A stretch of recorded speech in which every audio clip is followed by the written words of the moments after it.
저는 오늘 이 본문의 말씀을 가지고 하나님의 천국 비유 라는 제목으로 하나님의 말씀을 나누도록 하겠습니다. 오늘 31절, 32절을 보시면 앞선 그 구절들에서도 언급한 것처럼 이 겨자씨는 티끌만 하죠. 그래서 사람의 눈에는 잘 띄지 않습니다. 진리도 이 겨자씨와 같은 속성이 있습니다. 이 겨자씨 같이 진리도 관심을 가지고 자세히 관찰하는 자에게만 발견되어집니다. 그래서 초점을 진리에 고정시킨 자에게만 그 진가를 드러내 줍니다. 그러기에 우리 주님은 진리를 사랑하지 않는 자는 저희가 보아도 보지 못한다라고 교훈하셨습니다. 그렇습니다. 하나님 나라의 비밀은 겨자씨처럼 숨겨져 있습니다. 눈에 잘 띄지 않습니다. 그러기에 불신자들 눈에는 그리스도가 겨자씨만큼 작게 보여지는 것입니다. 그 위엄과 권세를 볼 수 없습니다. 그러므로 그리스도와 그 복음의 진리를 볼 수 있는 우리는 얼마나 복된 존재이겠습니까? 수십 년 아니 평생을 통해 돌을 닦고 온갖 수고를 해도 진리를 찾지 못하는 사람들이 허다한데 우리는 그리스도로 말미암아 단번에 영생의 진리를 성경에서 찾아내는 것입니다. 이 사실 한 가지만으로도 우리는 하나님께 크나큰 감사를 드러내야 할 것입니다. 그리고 더욱 진리를 깊이 깨우칠 수 있도록 기도하고 진리를 실천해야 하겠습니다. 또 한 가지 우리가 31, 32절을 통해서 더 살펴볼 수 있는 교훈이 있습니다. 주님은 이 겨자씨 하나를 심었다라고 하셨죠. 여러 개의 씨앗을 한꺼번에 뿌린 것이 아니라 단지 한 알만 심었는데 그 결과는 엄청난 것이라고 강조하시는 것입니다. 여기서 우리는 큰 교훈을 얻을 수 있습니다. 우리나라 속담에 천리길도 한 걸음부터라는 말이 있습니다. 즉, 먼 목표를 향해 가려면 우선 작은 것부터 실천하라는 격언입니다. 여러분, 요즘의 시대는 이 진리를 우습게 하는 시대죠. 무엇이든지 한탕하여 모든 것을 얻으려 하는 사행심이 젊은이들의 의식을 채우고 있습니다. 이 풍조가 교회에도 침투해 있습니다. 그래서 40일기도 한 번으로 자신의 모든 문제와 소원을 풀려고 하는 이들이 많습니다. 또 작은 실천은 외면하고 주님께 큰 은혜만 받으려는 이들도 있습니다. 그러나 작은 일 하나 실천하는 것이 중요하다는 사실을 성도들은 알아야 합니다. 작은 봉사, 작은 사랑, 작은 협력, 작은 베풀미 곧 주의 축복을 내 삶으로 끌어들이는 그런 비결인 것을 우리는 생각해 보아야겠습니다. 여러분, 커다란 길고 큰 이 강과 바다, 이런 뜻 장강대하라는 말이죠. 장강대하도 깊은 산속의 작은 옹달샘으로부터 시작된다는 사실을 기억하시기 바랍니다. 이스라엘 격언에 풍년을 기다리는 자는 오늘 쟁기질을 멈추지 말라는 말이 있습니다. 오늘 지금 바로 잡지만 주님의 계명을 실천하는 성도만이 주님의 큰 은혜를 받게 된다는 이치를 우리는 잊지 말아야 되겠습니다. 32절은 이제 작은 겨자씨가 성장하여 큰 나무가 되어서 많은 새들의 보금자리가 된다는 내용을 담고 있습니다. 이 말씀은 성도와 교회의 성장력에 대한 교훈입니다. 여러분, 겨자씨는 씨 중에 가장 작습니다. 그러나 그것이 자라서 겨자나무가 되면 큰 것은 크기가 약 3m나 되는 것도 있습니다. 또 그러한 겨자나무에는 온갖 새들이 찾아온다라고 말씀하고 있습니다. 이야기합니다. 이처럼 우리 기독교도 처음에는 아주 미미했습니다. 주님 승천 후 예루살렘 교회는 120명으로 출발했습니다. 그러나 몇 달이 못 되어 몇천 명이 되었고 1년도 안 되어 10,000명을 넘었습니다. 또 수년이 지나자 몇만 명이나 되었습니다. 이 숫자는 오직 예루살렘 교회 성도들의 수요고 안디옥이나 아시아 유럽 교회까지 합치면 그 수는 엄청난 것이었습니다. 그리고 현재 전 세계 기독교인의 수는 수억 명이고 모든 종교 중 기독교를 신봉하는 사람들의 수가 가장 많습니다. 기독교는 이처럼 양적으로 뿐만 아니라 질적으로도 성장하는 종교입니다. 교회나 성도들의 삶은 반드시 성장하게 되어 있습니다. 그리스도의 생명력을 지니고 있기 때문입니다. 살아 움직이는 말씀을 지니고 있기 때문이죠. 그래서 그 성장력은 무한대입니다. 그리스도의 장성한 분량에 이르게 될 것입니다. 그러나 불신 세계에 속한 사람들의 삶은 쇠퇴해 갑니다. 영생의 언약과 떨어져 있고 그리스도의 생명이 없이 단지 육체의 힘만 가지고 살아가기 때문입니다. 그래서 육체가 시들면 그 삶도 시들고 결국 영원한 형벌의 미래만 그들이 기다리고 있을 뿐이죠. 그러나 성도의 미래에는 영원한 천국이 보장되어 있습니다. 이처럼 우리의 삶은 끝없이 자라나는 삶입니다. 그럼에도 이 신앙이 자라나지 않는 사람이 있다면 이건 비정상입니다. 무엇보다 이 그릇된 신앙의 병에 걸렸다는 증거가 되겠습니다. 그러므로 신앙이 자라지 않는 성도는 하나님께 간구하여 그 잘못된 부분이 무엇인지를 찾아내 회개해야 합니다. 또 자라나는 성도는 자신의 신앙과 삶이 풍성히 자라도록 말씀과 기도를 통해 더욱더 주님을 닮은 생활을 해야 합니다.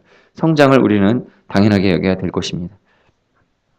33절을 보시면 주님은 천국을 누룩에 비유하셨습니다. 이 누룩은 빵이나 술을 발효시키는 발효제이죠. 이스트라고도 불립니다. 이스라엘 사람들이나 중근동 사람들은 쌀을 먹지 않습니다. 그러나 밀이나 보리떡을 먹습니다. 근데 이 밀과 보리떡은 반드시 발효를 시켜야 되고, 그래서 먹어야 맛있고 먹기도 편합니다. 만일 발효시키지 않고 그냥 구우면 다 바스라지거나 딱딱하게 되기도 하고 맛도 없어서 먹기가 힘듭니다. 그러기에 유대인들은 누룩 없는 빵을 먹는 이 무교절을 제외하고는 반드시 누룩을 넣는 빵을 먹습니다. 성도 여러분, 주님은 앞에서 우리 성도와 교회를 세상의 소금과 빛으로 비유하셨습니다. 선한 행실의 모범을 보여 불신자들을 전도하고 그들로 하나님께 영광 돌리게 만드는 성도와 교회의 중요한 이러한 의무를 교훈하셨습니다. 성도와 교회는 이 사회의 빛과 소금으로서 사람들을 진리로 인도하고 죄로 후피하는 일을 막는 역할을 해야 합니다. 그러나 그것으로 그치면 합당치 않습니다. 밀가루 속의 누룩처럼 이 사회를 바르게 변혁시켜 가야 됩니다. 우리 기독교는 사회에 뛰어들어 사회를 변혁시키는 종교이죠. 산속이나 들판에서 수도만 하는 다른 종교와는 다른 것입니다. 누룩처럼 사회 곳곳에 영향력을 행사해야 합니다. 여러분, 고대 로마의 비인간적인 검투 시합을 중단케 한 사람들이 누구인지 아십니까? 바로 기독교인들입니다. 흑인 노예 제도를 폐지시킨 원인자도 영국의 윌리엄 윌버포스라는 기독교인입니다. 기독교는 그 외에도 민주주의의 기틀을 제공했고 여성도들의 이 위상을 높였고 아동보호법을 제정토록 했습니다. 또 일제시대 땐 3.1 독립운동을 주도한 이들이 기독교인들입니다. 기독교가 세워진 곳에는 이처럼 사회 곳곳에 변화가 일어났습니다. 사회개혁, 종교개혁 등을 일으켰습니다. 그 이유가 무엇이겠습니까? 우리 주님께서 바로 이 누룩과 같은 삶을 살다가 가셨기 때문입니다. 사망과 죄의 권세가 왕노릇하는 이 땅을 생명과 의의 권세가 왕노릇하는 세계로 변혁시킨 분이 바로 우리 주 예수님이십니다. 그러므로 성도들이 가는 곳마다, 교회가 세워지는 곳마다 선한 변화 운동이 일어나야 정상입니다.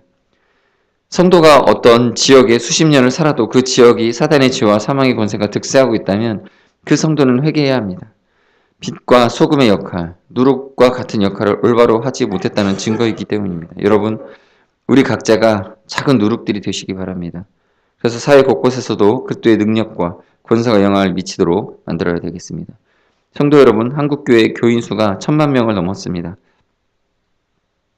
인구의 약 4분의 1이 기독교인이라는 말이 있습니다. 선교학에서는 인구의 20% 이상이 기독교인인 국가를 기독교 국가로 인정을 합니다.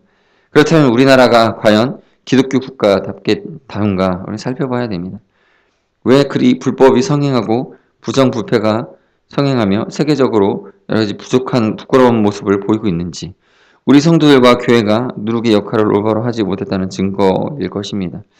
우리가 지금부터라도 이 교회 안에서부터 우리가 변화되어지고 또 우리가 속한 곳을 변화시키는 유익한 누룩이 되기를 간절한 마음으로 기도함으로 나아가야 되겠습니다.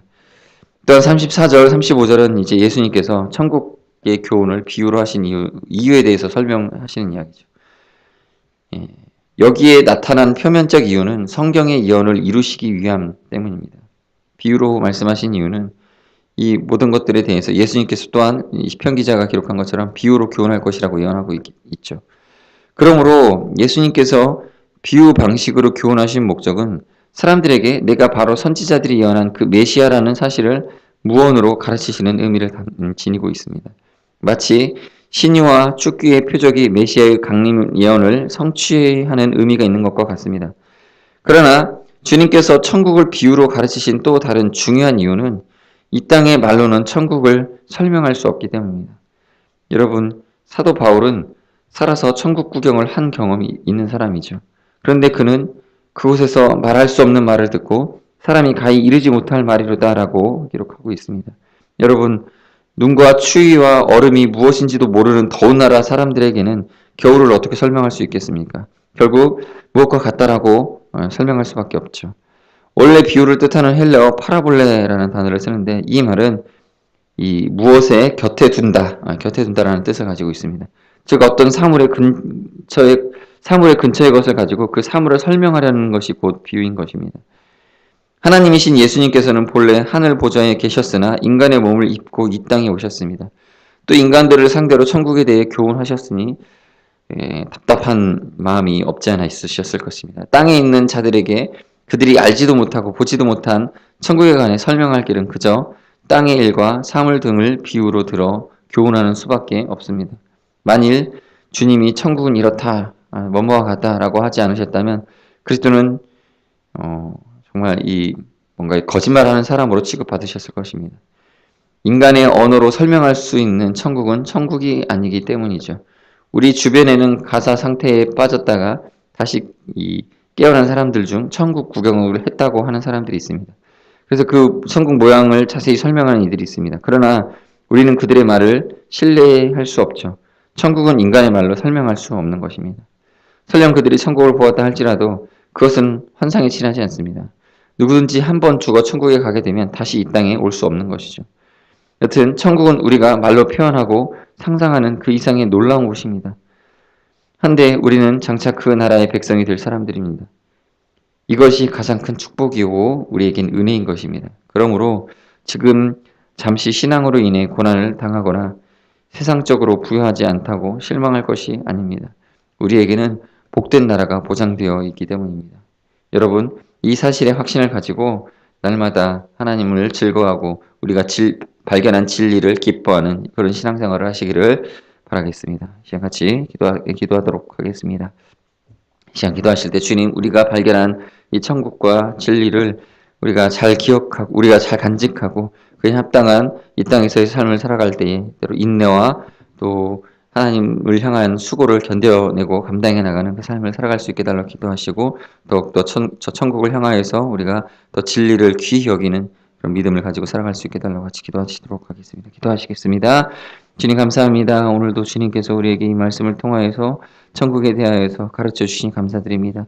비록 비유로서 우리에게 주어져서 하나님 그림자와 같지만 하나님 아버지께서 가르쳐 주신 것이 이 교훈이 우리에게 가장 명확하고 가장 정확한 진리임을 생각해 봅니다. 아버지 하나님, 우리가 이 땅에서 살아가는 동안에 진리를 발견한 자로 살아가게 하여 주시고 하나님께 합당한 아버지 하나님 천국 백성에 합당한 삶을 살아감으로써 하나님 나라가 우리를 통하여서 이 땅에서 또한 먼저 성취되어지게 하여 주시고 더 나아가서 재림하실 그 예수 그리스도의 재림 때에 바라볼 하나님 나라를 우리가 누리기에 합당한 그런 그리스도인의 삶을 우리가 이 땅에서 훈련하고 살아갈 수 있도록 도와주시옵소서. 하나님, 많은 사람들이 예수님을 거부하고 복음 하나님의 말씀을 하나님 정말 인정하지 않고 불신 세력 속에서 살아가고 있습니다. 하나님 아버지여, 우리가 이 세상에서 복음을 증거하면서 일단 확장해 나가는 주의 그리스도인의 사명을 잘 감당할 수 있도록 지혜를 주시고 능력을 주시고 무엇보다 예수 그리스도께서 우리를 통하여서 일하시는 그 은혜를 경험하는 저희들이 되게 하여 주시옵소서. 오늘 아버지께서 또 하나님 말씀을 가르쳐 주신 대로 우리 안에서 이 진리가 펼쳐진 삶을 살아갈 수 있도록 도와주시옵소서. 같이 기도하실 때는 우리 교회를 위해서 기도해 주시고 특별히 새가족들을 위해서 기도해 주시면 감사하겠습니다. 어제도 두 분의 새가족들이 등록하였고 우리가 꾸준히 계속적으로 새가족들이 이렇게 등록하여 교육을 시작하였습니다. 이들을 위해서 기도해 주시고 하나님 믿음의 뿌리를 잘 내릴 수 있게 해달라고 같이 간절한 마음으로 기도해 주셨으면 좋겠습니다. 같이 기도하시겠습니다. 하나님 아버지 감사합니다.